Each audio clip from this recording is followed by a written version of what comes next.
Titans, you now have a forbidden method too. This was shown to me by DNA, so shout out to them for this method.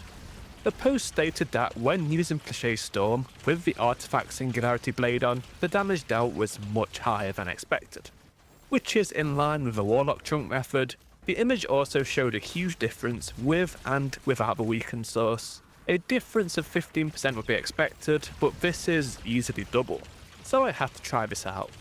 Is it as easy as equip Singularity Blade, get some kind of void buff to ensure it's active, and then spam Flechette? Yeah, it really is just that.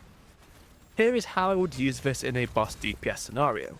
You want to have wormgods maxed out, as these give the highest available melee scale of 400%, Banner of War as your second aspect for an extra 100%, then 200 melee stat for a 40% multiplier on top of these.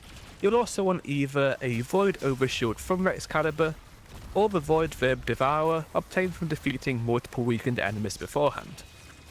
Then it's just dump Flechettes into a boss, super to restore all your abilities, and then Flechette again, and that was enough to take out Refill. The same rotation, only difference being I did not use Singularity Blade. Here is what happens. It's 50% as effective, if that. Not the expected 15% drop off, so there is definitely some chunking going on here.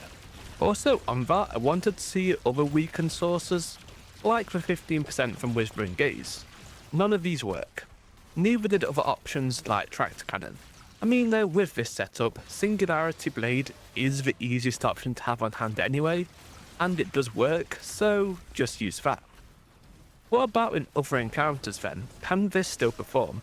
And absolutely it can. Against Harrow, this Flechette into super then Flechette again combo dealt around 2/3 of its overall health. If you had two of you doing this, it would be a very fast kill. Finally, chunking aside, this setup is just good. Vexcal, Wormgods and Strand Titan is all you need.